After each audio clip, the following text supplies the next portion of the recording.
Spirits in Bondage, A Cycle of Lyrics by Clive Hamilton, C.S. Lewis. Historical background. C.S. Lewis's debut book, Spirits in Bondage, was published under the pseudonym Clive Hamilton in 1919 by Heinemann. The collection was later reprinted in 1984 by Harcourt Brace Jovanovich and included in Lewis's collected poems in 1994. Notably, it is the first of Lewis's major published works to enter the public domain in the United States. Copyright protection may still apply in other countries. Written primarily between 1915 and 1918, the poems reflect Lewis's diverse experiences as a student under W.T. Kirkpatrick, a military trainee at Oxford, and a soldier in World War I. The poem's themes range from romantic expressions of love for nature's beauty to cynical explorations of evil's presence. In a 1918 letter to Arthur Greeves, Lewis described his book's central idea, nature as malevolent, with God existing outside and in opposition to the cosmic order. These cynical poems resonate with Alfred Lord Tennyson's troubled faith in memoriam A.H. However, Lewis clarified in a letter to his father that his blasphemy was directed at a pagan concept of God, not the Christian one. This early work contrasts significantly with Lewis's later Christian writings from the 1930s onward. The poems also counter the portrayal of Lewis as a sheltered professor, revealing instead a profound engagement with pain and darkness. This aspect of his life challenges simplistic depictions in films and stage plays, which often overlook the tragedies and existential struggles Lewis faced from an early age. Prologue. As of old Phoenician men, to the tin isles sailing straight against the sunset and the edges of the earth, chaunted loud above the storm and the strange seas wailing, legends of their people and the land that gave them birth. Sang aloud to Baal Peor, sang unto the horned maiden, sang how they should come again with the Brethren treasure laden, sang of all the pride and glory of their hardy enterprise, how they found the outer islands where the unknown stars arise, and the rowers down below, rowing hard as they could row, toiling at the stroke and feather through the wet and weary weather. Even they forgot their burden in the measure of a song, and the merchants and the masters and the bondsmen all together, dreaming of the wondrous islands, brought the gallant ship along. So in mighty deeps alone, on the chainless breezes blown, in my coracle of verses I will sing of lands unknown, flying from the scarlet city, where a lord that knows no pity mocks the broken people praying round his iron throne. Sing about the hidden country, fresh and full of quiet green, sailing over seas uncharted to a port that none has seen. Part 1. The Prison House. 1. Satan speaks. I am nature, the mighty mother. I am the law, ye have none other. I am the flower and the dewdrop fresh. I am the lust in your itching flesh. I am the battle's filth and strain. I am the widow's empty pain. I am the sea to smother your breath. I am the bomb, the falling death. I am the fact and the crushing reason, to thwart your fantasy's newborn treason. I am the spider making her net. I am the beast with jaws blood wet. I am a wolf that follows the sun, and I will catch him ere day be done. 2. French Nocturne, Monchy-Le-Preux. Long leagues on either hand the trenches spread, and all is still. Now even this gross line drinks in the frosty silences divine. The pale green moon is riding overhead. The jaws of a sacked village, stark and grim, out on the ridge have swallowed up the sun, and in one angry streak his blood has run. To left and right along the horizon dim, there comes a buzzing plane, and now it seems flies straight into the moon. Lo, where he steers across the pallid globe, and surely nears in that white land some harbour of dear dreams. False mocking fancy, once I too could dream, who now can only see with vulgar eye that he's no nearer to the moon than I, and she's a stone that catches the sun's beam. What call have I to dream of anything? I am a wolf, back to the world again, and speech of fellow brutes that once were men, our throats can bark for slaughter, cannot sing. 3. The Satyr. When the flowery hands of spring forth their woodland riches fling, through the meadows, through the valleys, goes the satyr carolling. From the mountain and the moor, forest green and ocean shore, all the fairy kin he rallies, making music evermore. See, the shaggy pelt doth grow on his twisted shanks below, and his dreadful feet are cloven, though his brow be white as snow. Though his brow be clear and white, and beneath it fancies bright, wisdom and high thoughts are woven, and the musics of delight. Though his temples too be fair, yet two horns are growing there, bursting forth to part asunder all the riches of his hair. Fairy maidens he may meet, fly the horns and cloven feet, but his sad brown eyes with wonder seeing stay from their retreat. 4. Victory. Roland is dead.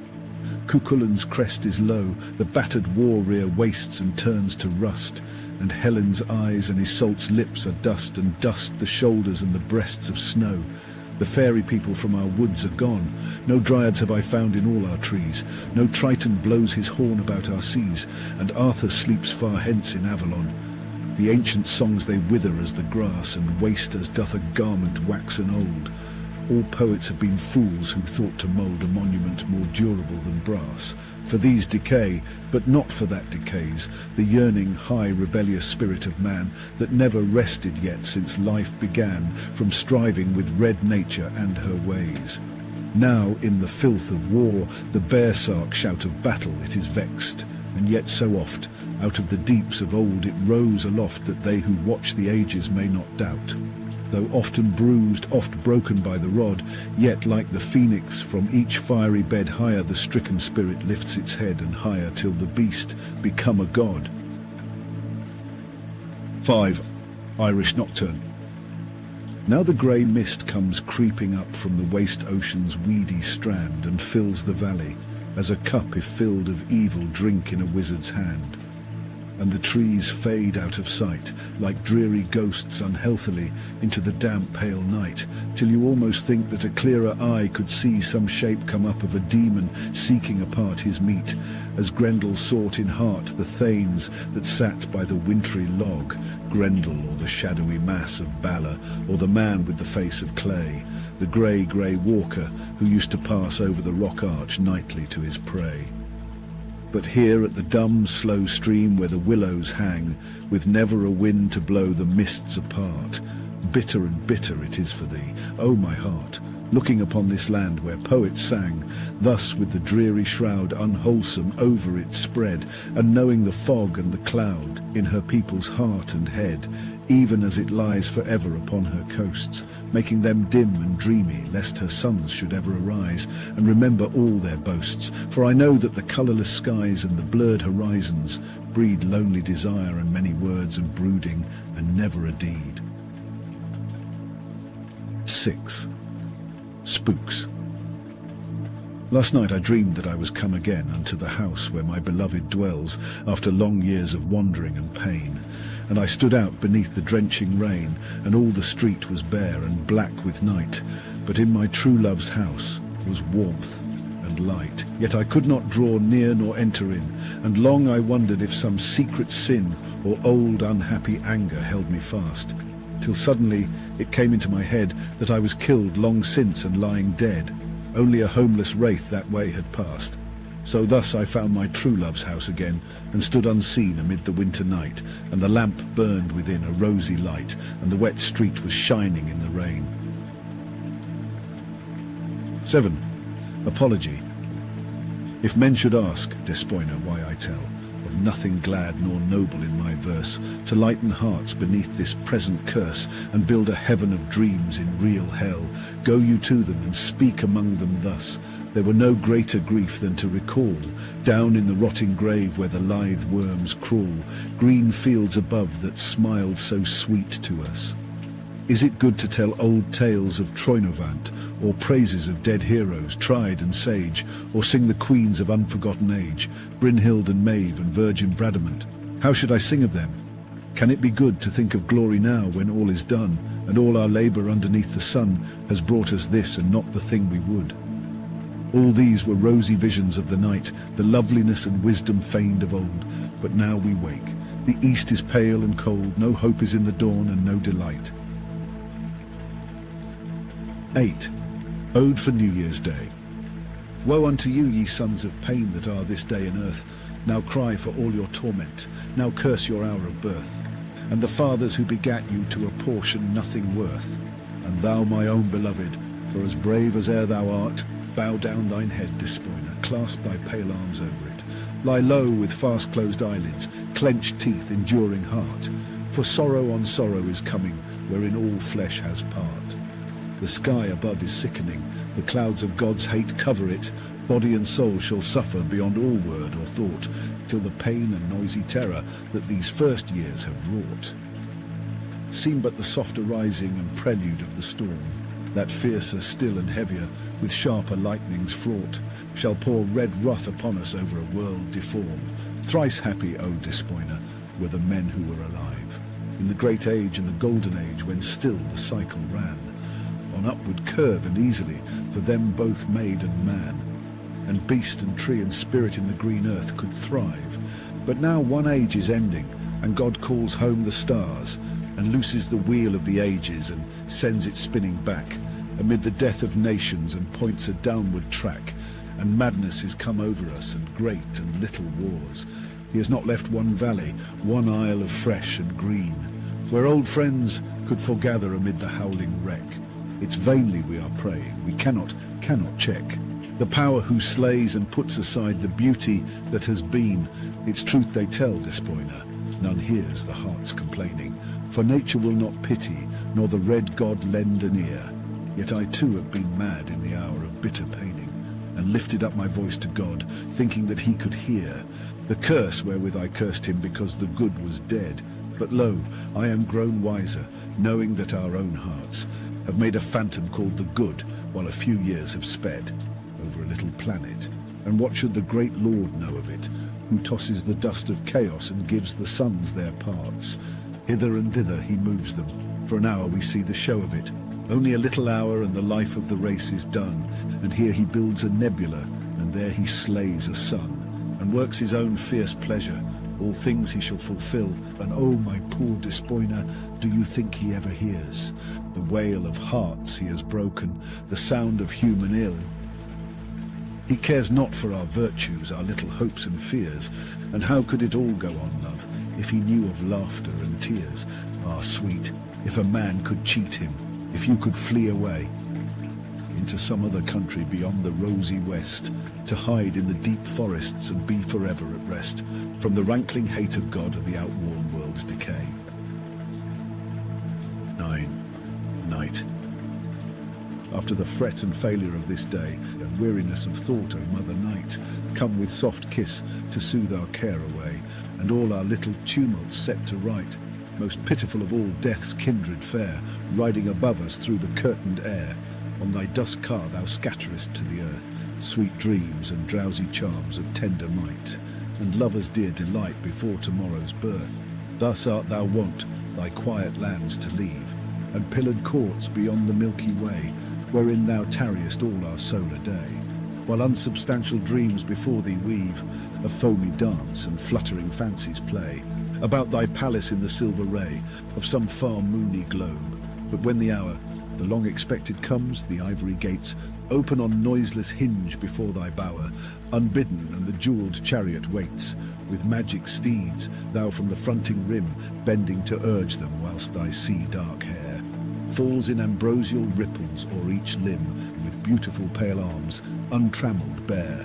For horsemanship, to those twin chargers fleet, dost give full rein across the fires that glow in the wide floor of heaven from off their feet, scattering the powdery stardust as they go. Come swiftly down the sky, O Lady Night, fall through the shadow country, O most kind.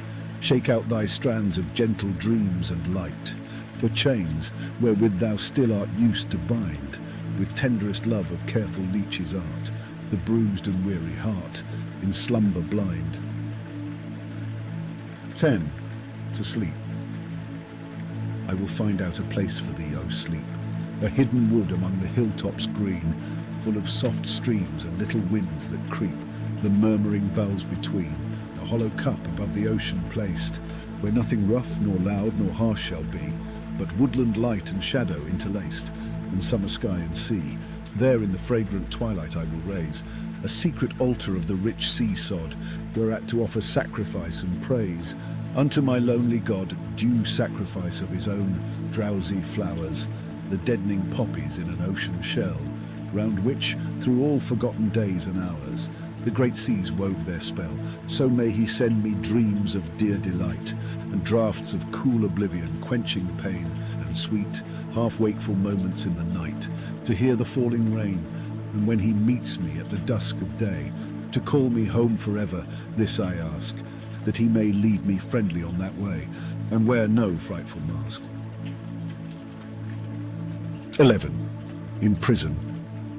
I cried out for the pain of man, I cried out for my bitter wrath, against the hopeless life that ran, forever in a circling path, from death to death, since all began, till on a summer night, I lost my way in the pale starlight, and saw our planet, far and small, through endless depths of nothing fall, a lonely pinprick spark of light, upon the wide enfolding night, with leagues on leagues of stars above it, and powdered dust of stars below, dead things that neither hate nor love it, not even their own loveliness can know, being but cosmic dust and dead. And if some tears be shed, some evil god have power, some crown of sorrow sit upon a little world for a little hour, who shall remember, who shall care for it? 12. De Profundis. Come, let us curse our master ere we die, for all our hopes in endless ruin lie. The good is dead. Let us curse God most high, 4,000 years of toil and hope and thought, wherein man laboured upward and still wrought. New worlds and better thou hast made as naught. We built us joyful cities, strong and fair, knowledge we sought and gathered wisdom rare. And all this time you laughed upon our care, and suddenly the earth grew black with wrong. Our hope was crushed and silenced was our song. The heaven grew loud with weeping. Thou art strong, come then and curse the Lord. Over the earth gross darkness falls, and evil was our birth, and our few happy days of little worth. Even if it be not all a dream in vain, the ancient hope that still will rise again, of a just God that cares for earthly pain. Yet far away beyond our labouring night, he wanders in the depths of endless light, singing alone his musics of delight. Only the far spent echo of his song our dungeons and deep cells can smite along, and thou art nearer, thou art very strong. O universal strength, I know it well, it is but froth of folly to rebel, for thou art Lord, and hast the keys of hell. Yet I will not bow down to thee, nor love thee, for looking in my own heart I can prove thee, and know this frail bruised being is above thee. Our love, our hope, our thirsting for the right, our mercy and long seeking of the light, shall we change these for thy relentless might? Laugh then and slay, shatter all things of worth, heap torment still on torment for thy mirth. Thou art not Lord while there are men on earth. 13. Satan speaks. I am the Lord your God, even he that made material things and all these signs arrayed above you, and have set beneath the race of mankind who forget their Father's face, and even while they drink my light of day, dream of some other gods and disobey my warnings and despise my holy laws, even though their sin shall slay them, for which cause dreams dreamed in vain and never filled desire, and in close flesh a spiritual fire, a thirst for good their kind shall not attain, a backward cleaving to the beast again, a loathing for the life that I have given, a haunted, twisted soul forever riven. Between their will and mine such lot I give, white still in my despite the vermin live. They hate my world, then let that other god come from the outer spaces glory shod, and from this castle I have built on night, steal forth my own thoughts' children into light, if such an one there be, but far away. He walks the airy fields of endless day, and my rebellious sons have called him long, and vainly called. My order still is strong, and like to me, nor second none I know. Whither the mammoth went, this creature too shall go. 14. The Witch.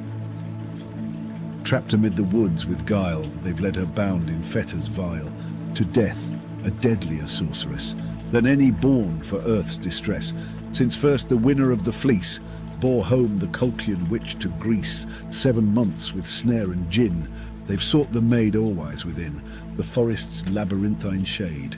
The lonely woodman half afraid, far off her ragged form has seen, sauntering down the alleys green, or crouched in godless prayer alone, at eve before a druid stone.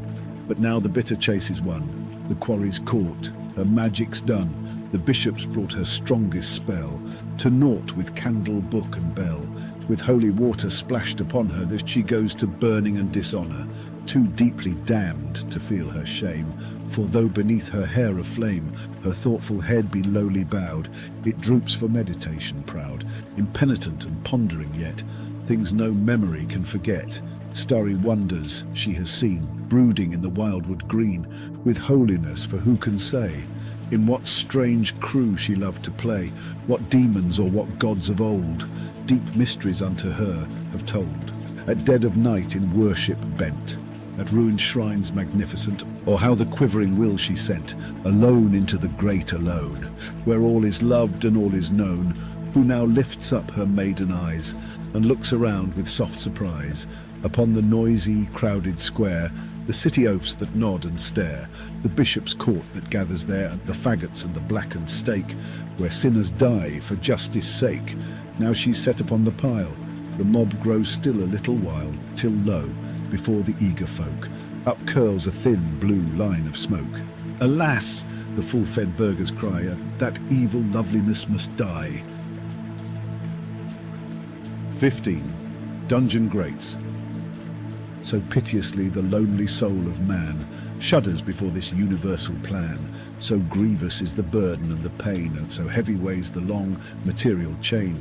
From cause to cause, too merciless for hate, the nightmare march of unrelenting fate, I think that he must die thereof, unless ever and again across the dreariness there came a sudden glimpse of spirit faces, a fragrant breath to tell of flowery places, and wider oceans breaking on the shore, from which the hearts of men are always sore. It lies beyond endeavour, neither prayer nor fasting nor much wisdom winneth there, seeing how many prophets and wise men have sought for it and still returned again, with hope undone. But only the strange power of unsought beauty in some casual hour can build a bridge of light or sound or form, to lead you out of all this strife and storm, when of some beauty we are grown apart, till from its very glory's midmost heart outleaps a sudden beam of larger light into our souls. All things are seen aright, amid the blinding pillar of its gold, 7 times more true than what for truth we hold. In vulgar hours the miracle is done, and for one little moment we are one with the eternal stream of loveliness that flows so calm aloft from all distress, yet leaps and lives around us as a fire, making us faint with overstrong desire to sport and swim forever in its deep. Only a moment, oh, but we shall keep our vision still. One moment was enough. We know we are not made of mortal stuff, and we can bear all trials that come after, the hate of men and the fool's loud, bestial laughter. And nature's rule and cruelty's unclean, for we have seen the glory we have seen. 16. The Philosopher. Who shall be our prophet then, chosen from all the sons of men, to lead his fellows on the way of hidden knowledge delving deep, to nameless mysteries that keep their secret from the solar day? Or who shall pierce with surer eye this shifting veil of bittersweet, and find the real things that lie beyond this turmoil which we greet with such a wasted wealth of tears? Who shall cross over for us the bridge of fears, and pass into the country where the ancient mothers dwell? Is it an elder bent and hoar, who where the waste Atlantic's swell on lonely beaches makes its roar in his solitary tower, through the long night hour by hour pores on old books with watery eye, when all his youth has passed him by, and folly is schooled and love is dead, and frozen fancy laid abed, while in his veins the gradual blood slackens to a marish flood? For he rejoiceth not in the ocean's might, neither the sun giveth delight, nor the moon by night shall call his feet to wander in the haunted forest lawn. He shall no more rise suddenly in the dawn, when mists are white and the dew lies pearly, cold and cold on every meadow, to take his joy of the season early, the opening flower and the westward shadow. And scarcely can he dream of laughter and love, they lie so many leaden years behind. Such eyes are dim and blind, than the sad aching head that nods above. His monstrous books can never know the secret we would find. But let our seer be young and kind, and fresh and beautiful of show, and taken ere the lusty head, and rapture of his youth be dead, ere the gnawing peasant reason school him over deep in treason to the ancient high estate of his fancy's principate, that he may live a perfect whole, a mask of the eternal soul, and cross at last the shadowy barb to where the ever-living are. 17. The Ocean Strand. Oh, leave the labouring roadways of the town, the shifting faces and the changeful hue of markets and broad echoing streets that drown the heart's own silent music, though they too sing in their proper rhythm and still delight the friendly ear that loves warm humankind.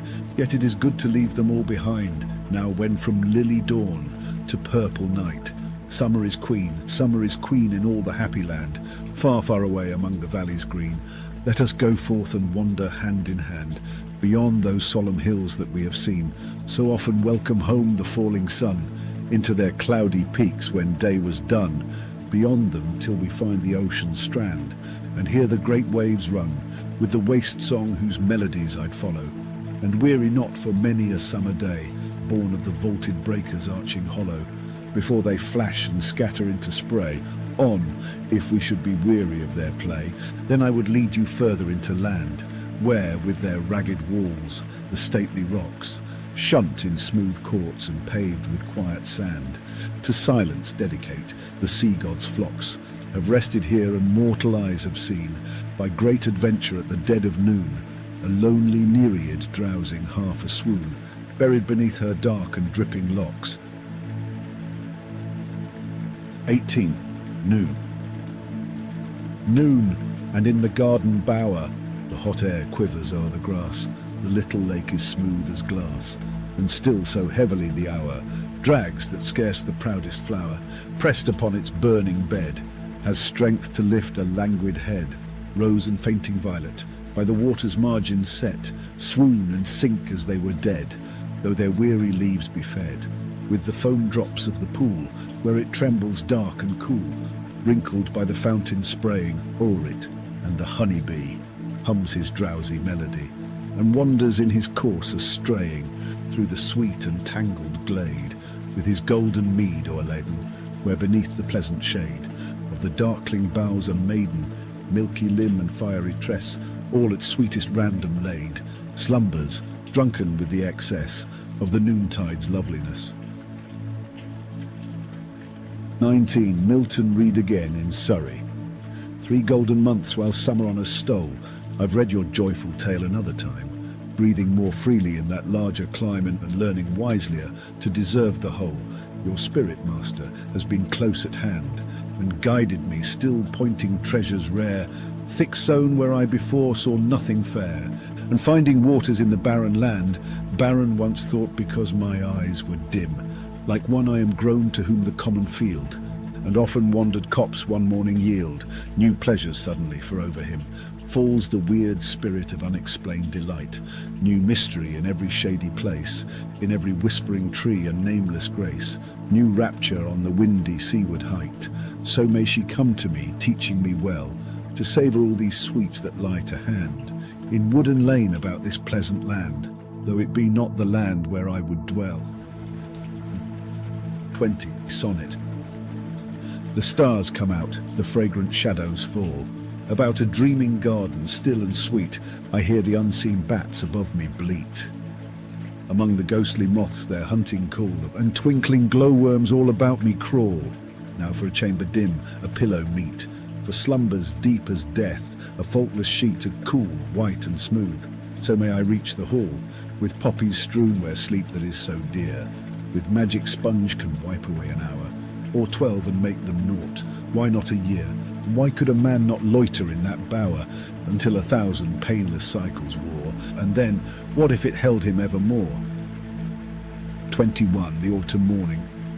See, the pale autumn dawn is faint upon the lawn, that lies in powdered white of hoarfrost dight, and now from tree to tree the ghostly mist we see, hung like a silver pall, to hallow all, it wreathes the burdened air, so strangely everywhere, that I could almost fear, this silence drear, where no one songbird sings, and dream that wizard things, mighty for hate or love, were close above, white as the fog and fair, drifting through the middle air, in magic dances dread over my head.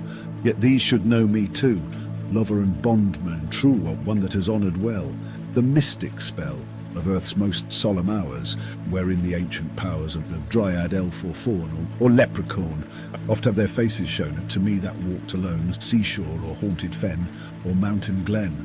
Wherefore I will not fear to walk the woodland sere into this autumn day far, far away. Part 2. Hesitation. 22. L'apprenti sorcier. Suddenly there came to me the music of a mighty sea, that on a bare and iron shore thundered with a deeper roar than all the tides that leap and run, with us below the real sun, because the place was far away, and above, beyond our homely day, neighbouring close the frozen clime, where out of all the woods of time, amid the frightful seraphim, the fierce, cold eyes of Godhead gleam, revolving hate and misery, and wars and famines yet to be.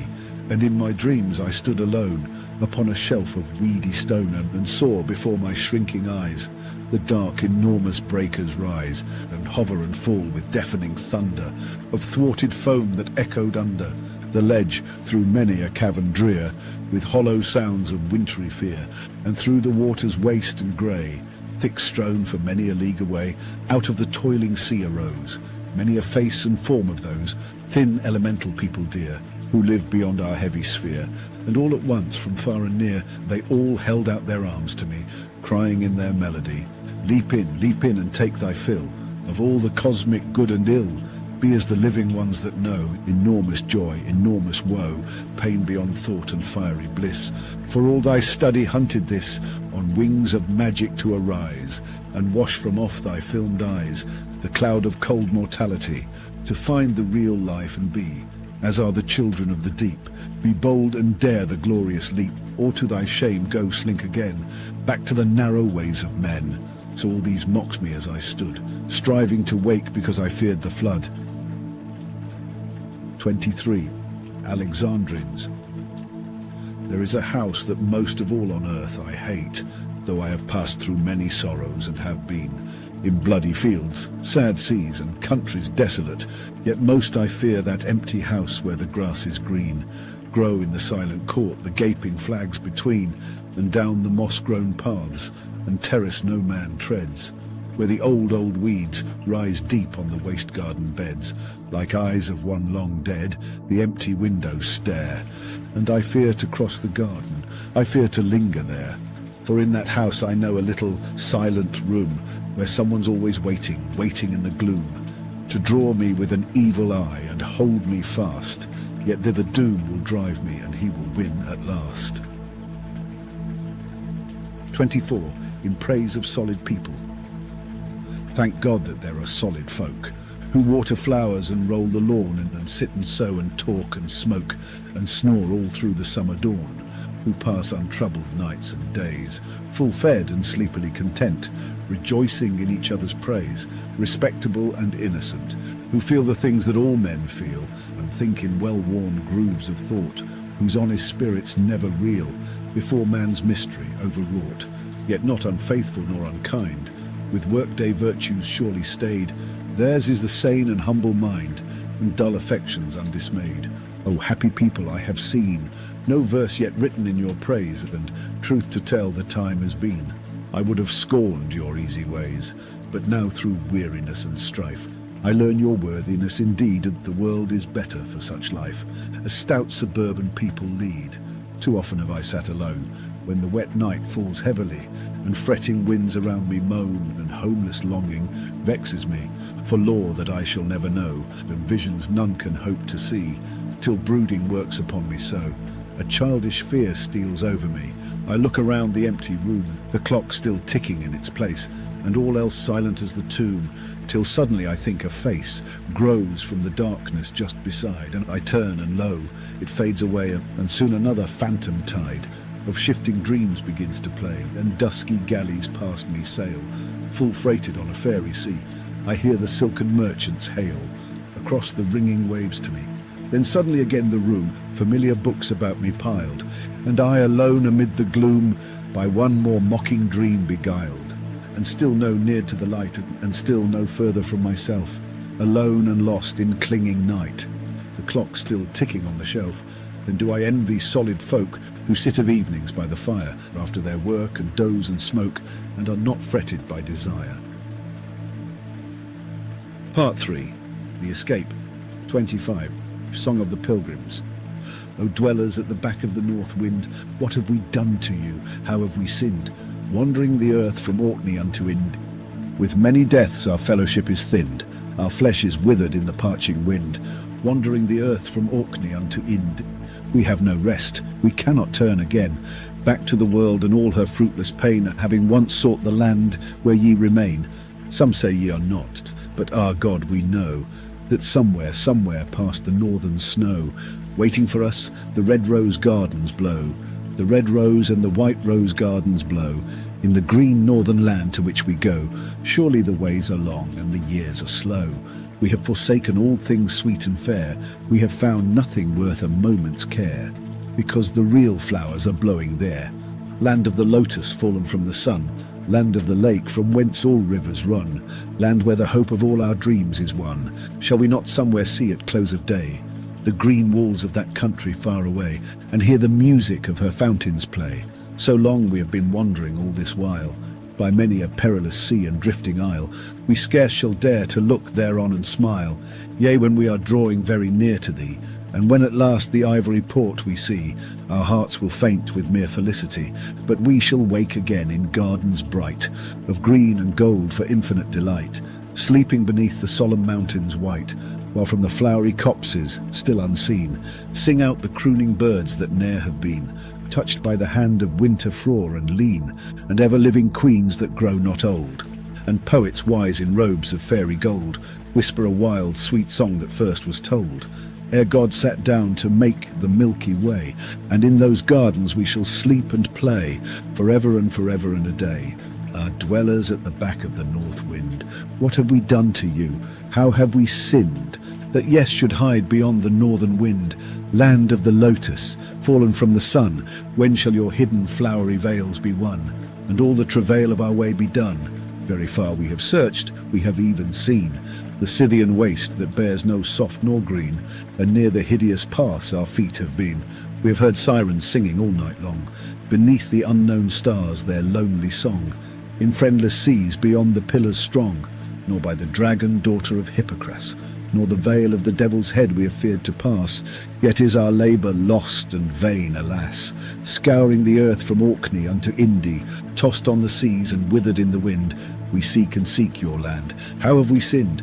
Or is it all a folly of the wise, bidding us walk these ways with blinded eyes, while all around us real flowers arise? But by the very God we know, that somewhere still, beyond the northern snow, waiting for us the red rose gardens blow. 26. Song. Fairies must be in the woods, or the satyrs laughing broods, tritons in the summer sea, else how could the dead things be, half so lovely as they are? How could wealth of star on star, dusted o'er the frosty night, fill thy spirit with delight, and lead thee from this care of thine, up among the dreams divine, were it not that each and all of them that walk the heavenly hall is in truth a happy isle, where eternal meadows smile, and golden globes of fruit are seen, twinkling through the orchards green, or where the other people go, on the bright sward to and fro. Atoms dead could never thus stir the human heart of us, unless the beauty that we see, the veil of endless beauty, be filled full of spirits that have trod far hence along the heavenly sod, and see the bright footprints of God. 27. The Ass. I woke and rose and slipped away to the heathery hills in the morning grey. In a field where the dew lay cold and deep, I met an ass, new roused from sleep. I stroked his nose and I tickled his ears and spoke soft words to quiet his fears. His eyes stared into the eyes of me, and he kissed my hands of his courtesy. O big brown brother out of the waste, how do thistles for breakfast taste? And do you rejoice in the dawn divine, with a heart that is glad no less than mine. For, brother, the depth of your gentle eyes is strange and mystic as the skies. What are the thoughts that grope behind, down in the mist of a donkey mind? Can it be true, as the wise men tell, that you are a mask of God as well? And as in us, so in you no less, speaks the eternal loveliness, and words of the lips that all things know, among the thoughts of a donkey go. However it be, O 4-foot brother, fair today is the earth our mother. God send you peace and delight thereof, and all green meat of the waste you love, and guard you well from violent men, who'd put you back in the shafts again. But the ass had far too wise a head to answer one of the things I said, so he twitched his fair ears up and down, and turned to nuzzle his shoulder brown. 28. Ballade Mystique. The big red house is bare and lone, the stony garden waste and sere, with blight of breezes ocean blown, to pinch the wakening of the year, my kindly friends with busy cheer. My wretchedness could plainly show. They tell me I am lonely here. What do they know? What do they know? They think that while the gables moan and easements creak in winter drear, I should be piteously alone, without the speech of comrades dear, and friendly for my sake they fear. It grieves them thinking of me so, while all their happy life is near. What do they know? What do they know? That I have seen the Dagda's throne in sunny lands without a tear, and found a forest all my own, to ward with magic shield and spear, where through the stately towers I rear. For my desire around me go, immortal shapes of beauty clear. They do not know, they do not know. L'envoi, the friends I have without a peer, beyond the western ocean's glow, whither the fairy galleys steer, that they do not know. How should they know? 29. Night.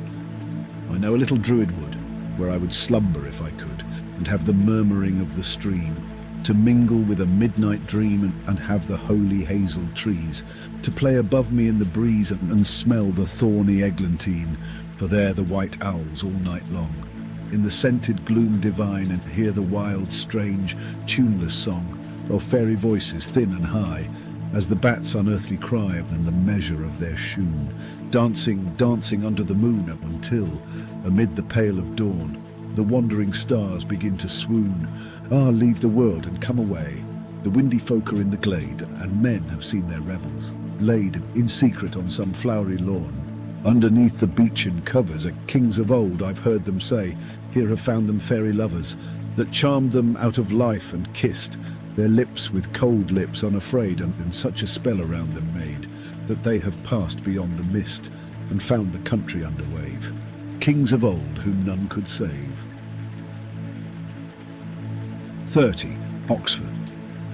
It is well that there are palaces of peace and discipline and dreaming and desire, lest we forget our heritage and cease the Spirit's work to hunger and aspire, lest we forget that we were born divine, now tangled in red battle's animal net, murder the work and lust the anodyne, pains of the beast 'gainst bestial solace set. But this shall never be. To us remains one city that has nothing of the beast, that was not built for gross material gains, sharp wolfish power, or empire's glutted feast. We are not wholly brute.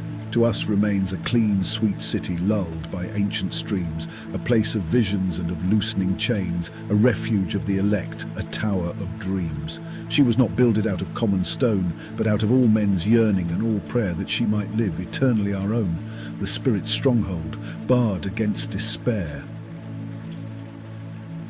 31. Hymn. For boys' voices. All the things magicians do could be done by me and you freely, if we only knew. Human children every day could play at games the fairies play, if they were but shown the way. Every man a god would be laughing through eternity, if as gods his eyes could see. All the wizardries of God, slaying matter with a nod, charming spirits with his rod, with the singing of his voice making lonely lands rejoice, leaving us no will nor choice, drawing headlong me and you, as the piping Orpheus drew man and beast the mountains through, by the sweetness of his horn, calling us from lands forlorn nearer to the widening morn. All that loveliness of power could be man's peculiar dower, even mine this very hour. We should reach the hidden land and grow immortal out of hand, if we could but understand. We could revel day and night in all power and all delight if we learn to think aright. 32. Our daily bread. We need no barbarous words nor solemn spell to raise the unknown. It lies before our feet. There have been men who sank down into hell in some suburban street, and some there are that in their daily walks have met archangels fresh from sight of God, or watched how in their beans and cabbage stalks long files of fairy trod. Often me too the living voices call. In many a vulgar and habitual place I catch a sight of lands beyond the wall. I see a strange God's face, and some day this work will work upon me, so I shall arise and leave both friends and home, and over many lands a pilgrim go, through alien woods and foam, seeking the last steep edges of the earth, whence I may leap into that gulf of light wherein, before my narrowing self had birth, part of me lived aright. 33. How he saw Angus the god. I heard the swallow sing in the eaves and rose, all in a strange delight while others slept, and down the creaking stair alone, tiptoes, so carefully I crept. The house was dark with silly blinds yet drawn, but outside the clean air was filled with light, and underneath my feet the cold wet lawn with dew was twinkling bright. The cobwebs hung from every branch and spray, gleaming with pearly strands of laden thread, and long and still the morning shadows lay across the meadows, spread. At that pure hour when yet no sound of man stirs in the whiteness of the wakening earth, alone through innocent solitudes I ran, singing aloud for mirth, till I had found the open mountain heath yellow with gorse, and rested there and stood to gaze upon the misty sea beneath, or on the neighbouring wood, that little wood of hazel and tall pine and youngling fir, where oft we have loved to see the level beams of early morning shine freshly from tree to tree. Through the denser wood there's many a pool of deep and night-born shadow lingers yet, where the new wakened flowers are damp and cool and the long grass is wet. In the sweet heather long I rested there, looking upon the dappled early sky, when suddenly from out the shining air a god came flashing by, swift, naked, eager, pitilessly fair, with a live crown of birds about his head, singing and fluttering, and his fiery hair, far out behind him spread, streamed like a rippling torch upon the breeze of his own glorious swiftness. In the grass he bruised no feathery stalk, and through the trees I saw his whiteness pass. But when I followed him beyond the wood, lo, he was changed into a solemn bull, that there upon the open pasture stood and browsed his lazy fool. 34. The roads. I stand on the windy uplands among the hills of down, with all the world spread out beneath, meadow and sea and town, and ploughlands on the far-off hills that glow with friendly brown, and ever across the rolling land to the far horizon line, where the blue hills border the misty west, I see the white roads twine, the rare roads and the fair roads that call this heart of mine. I see them dip in the valleys and vanish and rise and bend, from shadowy dell to windswept fell, and still to the west they wend, and over the cold blue ridge at last to the great world's uttermost end. And the call of the roads is upon me. A desire in my spirit has grown to wander forth in the highways, twixt earth and sky alone, and seek for the lands no foot has trod and the seas no sail has known, for the lands to the west of the evening and east of the morning's birth, where the gods unseen in their valleys green are glad at the ends of the earth, and fear no morrow to bring them sorrow, nor night to quench their mirth. 35. Hesperus. Through the starry hollow of the summer night I would follow Hesperus the bright, to seek beyond the western wave his garden of delight. Hesperus the fairest of all gods that are, peace and dreams thou bearest in thy shadowy car, and often in my evening walks I've blessed thee from afar. Stars without number, dust the noon of night, thou the early slumber and the still delight of the gentle twilight hours rulest in thy right. When the pale skies shiver, seeing night is done, past the ocean river lightly thou dost run, to look for pleasant sleepy lands that never fear the sun. where, beyond the waters of the outer sea, thy triple crown of daughters that guards the golden tree sing out across the lonely tide, a welcome home to thee. And while the old dragon for joy lifts up his head, they bring thee forth a flagon of nectar foaming red, and underneath the drowsy trees of poppies strew thy bed. Ah, that I could follow in thy footsteps bright, through the starry hollow of the summer night, sloping down the western ways to find my heart's delight. 36. The Star Bath.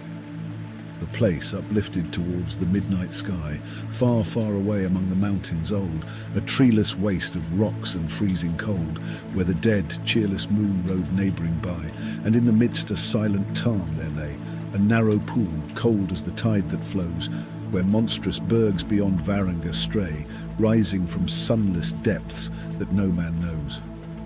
Thither as clustering fireflies have I seen at fixed seasons all the stars come down to wash in that cold wave their brightness clean, and win the special fire wherewith they crown the wintry heavens in frost. Even as a flock of falling birds, down to the pool they came. I saw them, and I heard the icy shock of stars engulfed with hissing of faint flame. Ages ago, before the birth of men or earliest beast, yet I was still the same that now remember, knowing not where or when. 37.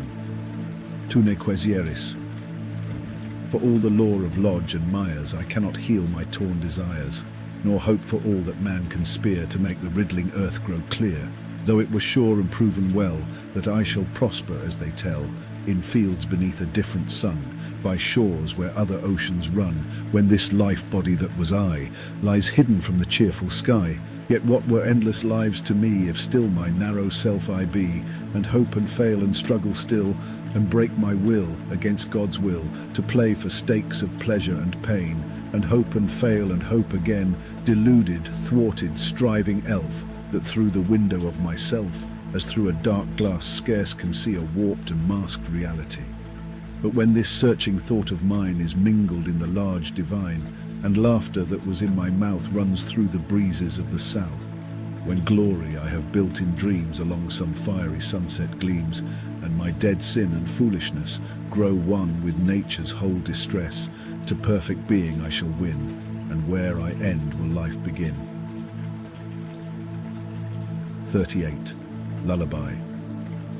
Lullaby, lullaby. There's a tower strong and high, built of oak and brick and stone, stands before a wood alone. The doors are of the oak so brown as any ale in Oxford town. The walls are builded warm and thick of the old red Roman brick. The good grey stone is over all, in arch and floor of the tower tall. And maidens three are living there, all in the upper chamber fair, hung with silver, hung with pall, and stories painted on the wall. And softly goes the whirring loom in my lady's upper room, for they shall spin both night and day until the stars do pass away. But every night at evening the window open wide they fling, and one of them says a word they know, and out as three white swans they go, and the murmuring of the woods is drowned in the soft wings' whirring sound as they go flying round and round, singing in swans' voices high a lonely lovely lullaby. 39. World's desire, love. There is a castle built in a country desolate, on a rock above a forest where the trees are grim and great, blasted with the lightning sharp giant boulders strewn between, and the mountains rise above, and the cold ravine echoes to the crushing roar and thunder of a mighty river raging down a cataract. Very tower and forest quiver, and the grey wolves are afraid, and the call of birds is drowned, and the thought and speech of man in the boiling waters sound. But upon the further side of the barren sharp ravine, with the sunlight on its turrets is the castle seen, calm and very wonderful, white above the green of the wet and waving forest, slanted all away, because the driving northern wind will not rest by night or day. Yet the towers are sure above, very mighty is the stead. The gates are made of ivory, the roofs of copper red. Round and round the warder's grave walk upon the walls forever, and the wakeful dragons couch in the ports of ivory. Nothing is can trouble it, hate of the gods nor man's endeavour, and it shall be a resting place, dear heart, for you and me. Through the wet and waving forest with an age-old sorrow laden singing of the world's regret wanders wild the fairy maiden. Through the thistle and the briar, through the tangles of the thorn, till her eyes be dim with weeping and her homeless feet are torn. Often to the castle gate up she looks with vain endeavour, for her soulless loveliness to the castle winneth never. But within the sacred court, hidden high upon the mountain, wandering in the castle gardens, lovely folk enough there be, breathing in another air, drinking of a purer fountain. And among that folk, beloved, there's a place for you and me. 40. Death in battle.